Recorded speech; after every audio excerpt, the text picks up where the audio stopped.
Le silence entre eux. Clara regardait l'écran de son téléphone, posé à côté d'elle. Depuis une semaine, elle n'avait pas parlé à son frère Paul. Leur dernière conversation s'était mal terminée. Une dispute idiote, comme tant d'autres. Elle lui avait reproché d'être absent, de ne jamais être là pour la famille. Lui, avait répliqué qu'il portait sur ses épaules des centaines de vies à chaque vol, et qu'il ne pouvait pas tout abandonner pour être présent à chaque repas de famille. Cette querelle, banale en apparence, avait laissé un vide immense.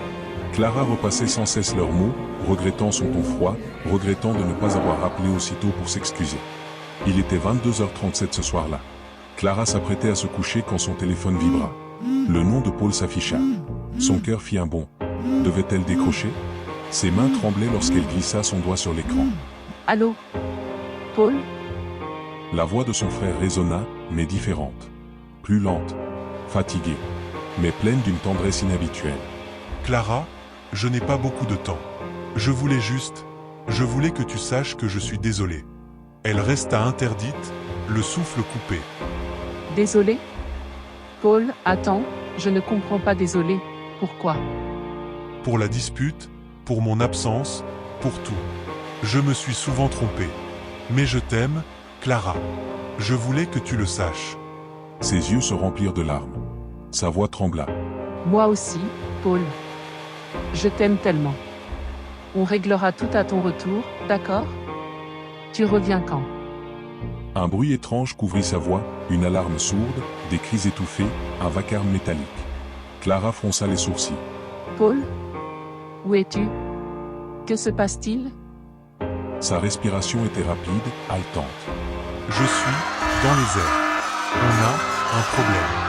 Clara, écoute-moi. Promets-moi de ne plus jamais garder de rancune. La vie est trop courte. Dis à maman que je l'aime. Dis à tout le monde, dis-leur que je n'ai jamais cessé de penser à vous. Elle hurla dans le combiné. Non. Non, Paul. Ne me parle pas comme ça. Tu vas t'en sortir, tu m'entends? Tu dois revenir. Mais déjà, sa voix semblait lointaine, couverte par le chaos.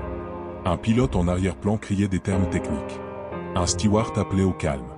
Et puis, un bruit terrible, comme une déflagration sourde.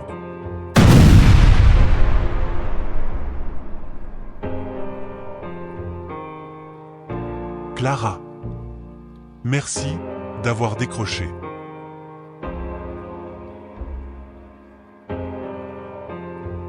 Clara resta figée, son téléphone collé contre son oreille, comme si elle refusait d'admettre que l'appel était terminé. Ses larmes tombaient en silence, son souffle était court. Quelques minutes plus tard, son écran s'illumina. Une notification d'actualité. Ses yeux s'écarquillèrent en lisant.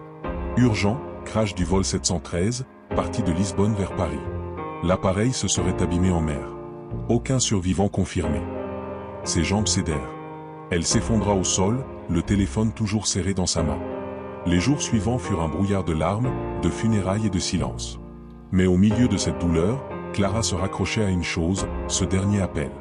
Paul n'avait pas choisi de contacter ses collègues, ni même d'envoyer un message d'urgence à sa compagnie. Dans ces toutes dernières minutes, il avait choisi elle. Ces mots, ce souffle, ce fragile merci d'avoir décroché, étaient devenus son trésor. Elle comprit alors une vérité brutale mais lumineuse. Parfois, on n'a pas le temps de réparer les blessures du passé. Mais on a toujours le choix de dire ce qui compte vraiment, même dans l'urgence. Clara ne cessa jamais d'entendre sa voix en écho. Et à chaque instant où elle hésitait à parler, à s'excuser, ou à dire je t'aime, elle se souvenait. Parce que Paul, dans son dernier vol, lui avait appris une leçon que même la mort ne pouvait effacer, ne jamais remettre à demain les mots essentiels.